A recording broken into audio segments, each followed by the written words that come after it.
Morning everybody. So today I thought I'd do a little video to follow up the one I did a few weeks ago about what you need when you get your first pony.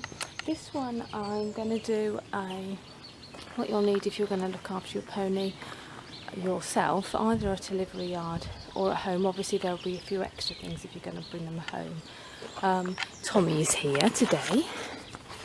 Say hi Tom. It's very sunny. After some horrible weather, it's very sunny. And he's molting, aren't you? Hey, you molting? And yesterday we had a very exciting day, didn't we? A very exciting evening, because what did we manage to do? We managed to catch him just out here in this little bit here, but we got the head collar on, caught him, we brought him in, we looped the rope through the string on the ring on the yard, and we brushed him, and we picked his feet out. So that was exceptionally exciting. Anyway, to today's video.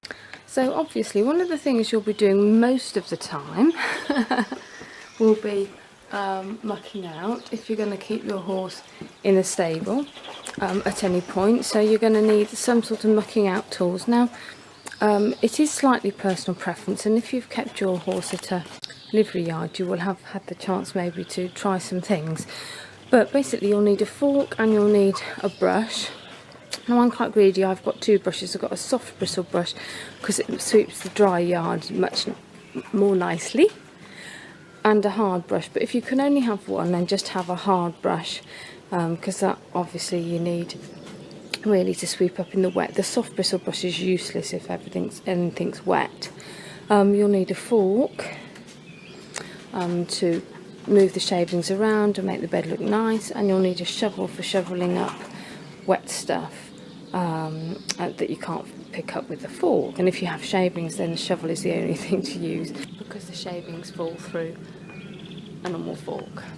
Now an extra you could have if you have shavings is a shavings fork. I don't get on with them, so I use rubber gloves and a skip that I've and have always got on best like that, but that's personal preference. So those are your essential mucking out tools. I think Daisy's found the best place. Oh, look at that, it's really sunny, it's not hugely warm. You'll also need a wheelbarrow of some description for carrying your stuff, so they're useful obviously for, I empty my mucking out skip into there and fill it and then take it round to the mucking. You'll also need some bins, oh hello Daisy, for keeping your food in. It's going to depend a little bit on what you feed your horse, but generally you'll probably only need two. One for like a nut or a mix, and one for a chaff or an alfalfa. Now Basil and Tommy both exist only on an alfalfa, but Chesney just for the last 18 months has had a nut as well. So actually you may only need one bin with an alfalfa in, which is what's in this one. So that's going to be personal, depending on what your horse has as well. But I like these dustbins, they're brilliant. They're not quite big enough to keep the big bags of hi-fi in, as you can see, because that was pretty full, wasn't it? But I like them because they're not too expensive. You can get really fancy metal bins and stuff, which obviously if you have a rat problem would be good, because the rats can chew through the rubber and plastic, sorry.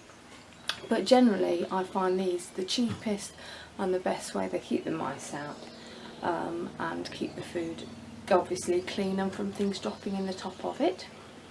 You'll need some storage space because you will need to store some shavings or straw bales, and you will also need to store hay bales.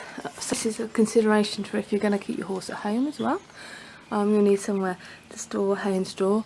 Now you can keep the hay outside and cover it with a tarpaulin if you really need to. I wouldn't advise having huge amounts of hay under that because it won't keep that long or that well like that. So small loads if you're going to have to store it like that. If you can get an undercover dry area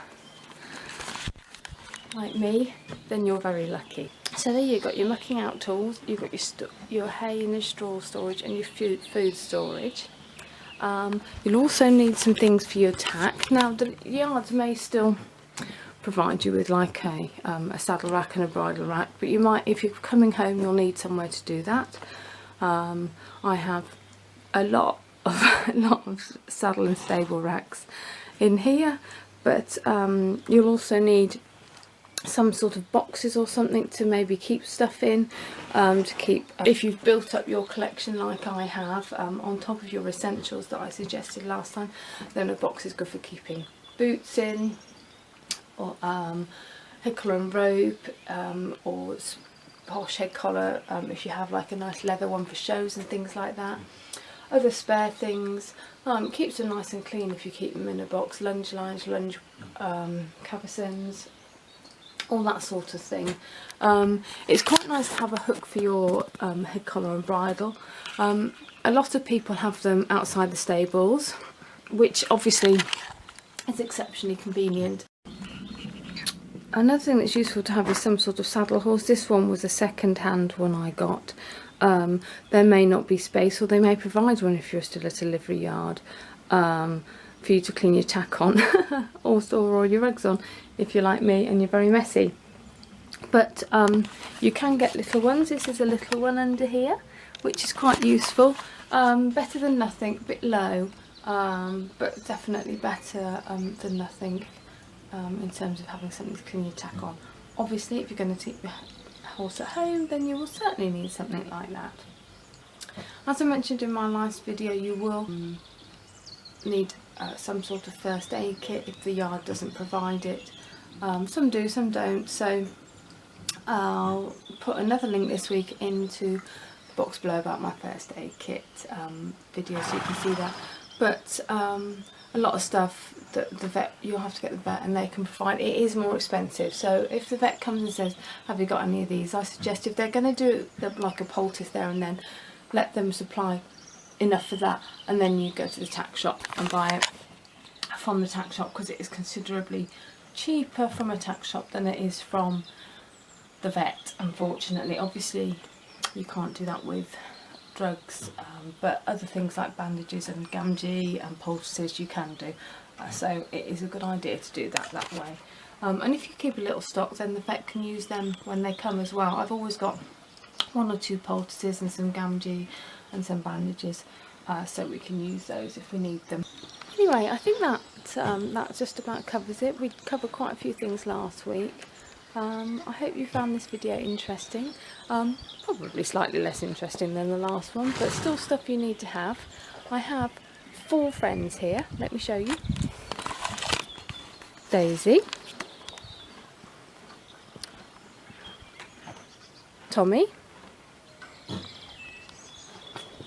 Basil and Chesney. And I think I might have to change Chesney's rug because I think he might be a bit warm in that one. Anyway, thanks for watching everyone. I'll see you again soon. Bye.